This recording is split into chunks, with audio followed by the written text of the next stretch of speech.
Les vraies voix Sud Radio, 17h-20h, Philippe David. Retour des vraies voix avec Lydia Guirousse, Bruno Pomar et Boris Faure. Et c'est l'heure de la chronique présidentielle de Philippe Rossi.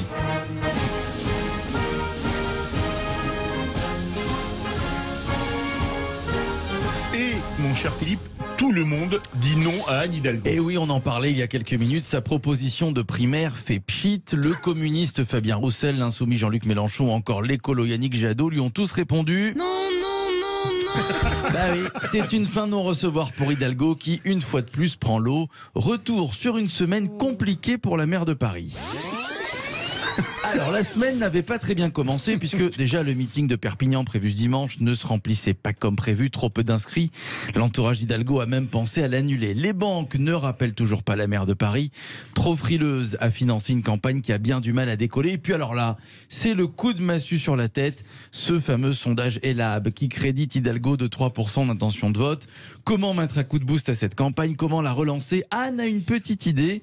Proposer une primaire, allez hop, direction TF1, le journal de 20h.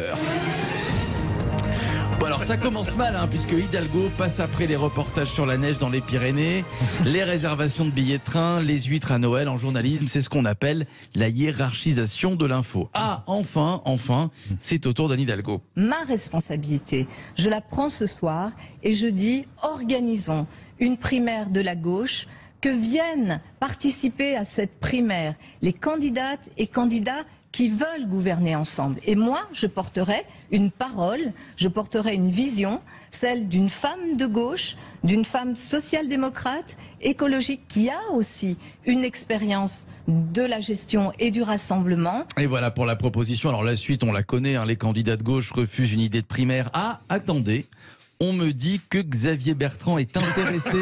Oui, monsieur Bertrand, on vous écoute. Le deuxième tour de la présidentielle, ça se jouera entre qui? Entre moi et monsieur Macron, et je suis le seul capable de le battre. Oui, mais vous avez perdu le congrès, monsieur Bertrand, c'est fini, vous avez qu'à revenir en 2027. Bon alors, pas de primaire à gauche, donc Hidalgo reste seul sur le navire, direction 2022. Alors pour le moment, son bateau navigue à 3% km/h, Non, on dit à 3 nœuds. 3 nœuds, pardon.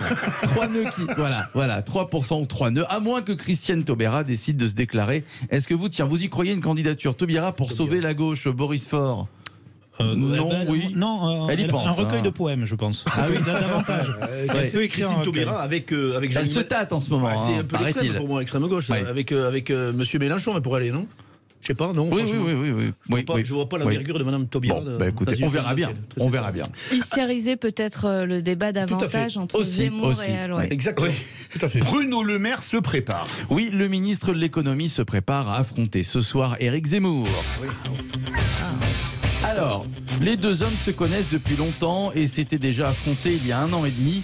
C'était lors d'une soirée débat sur l'Europe organisée par le magazine Valeurs Actuelles. Tiens, petit extrait, souvenez-vous. Est-ce que vous prenez parfois l'avion? C'est pas l'Europe qui a...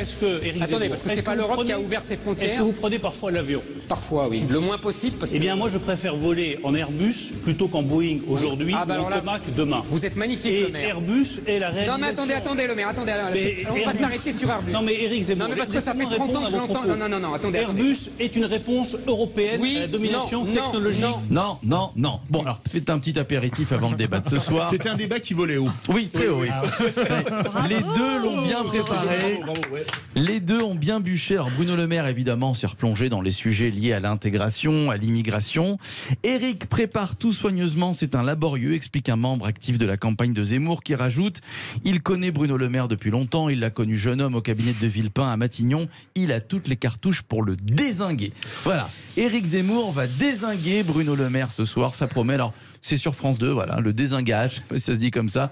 C'est sur France 2 à partir de 21h. C'est bien de parler de zinc après avoir parlé d'avion. Oui, voilà, exactement. Tiens, vous allez le regarder, ce débat qui, à mon avis, va faire pas mal d'audience, Bruno Pomar. Normalement, je suis dans une émission ce soir, donc je sais pas. Oui, il y a le replay. Boris Faure, oui. Non, mais moi, j'entends désingage, j'entends ouvrier Zinger, Zola. C'est la gauche, vous voyez, mon surmoi de gauche qui revient encore une fois. Lydia. Je vais rester professionnelle, bien sûr que je vais le regarder, mais ce que je note, c'est que le vocabulaire de la télé-réalité arrive en politique quand même. Le machin, c'est pas pour le meilleur. Oui. Allez, je vous dis à demain, évidemment. En attendant de vous retrouver demain vendredi, je vous dis au revoir. Ce qu'il y a de bien avec vous, c'est que vous nous rajeunissez de 40 ans à chaque fois. Oui, ça toujours. Ça, ouais. c'était mai 81, l'été de mes 15 ans. Je me dis, tiens, j'ai des cheveux qui repoussent, je l'aime bien, Bézieux. Bonsoir, mesdames. Bonsoir, messieurs. Mesdemoiselles. Bonsoir, messieurs. Merci beaucoup, Philippe Rossi, pour cette excellente chronique. À 18h30, notre grand débat. Oui, ça fait 116 ans aujourd'hui qu'était votée la loi de séparation des Églises et de l'État. Le 9 décembre 1905. Le petit père Combe, tiens d'ailleurs, ça rappelle des souvenirs, absolument, liberté de conscience. Et pour 40% des lycéens, les règles de leur religion sont plus importantes que les lois de la République. La laïcité est-elle en danger? Vous êtes 89,8% à dire oui sur Twitter. Vous voulez réagir? Le 0826 300 300 et les réseaux sociaux.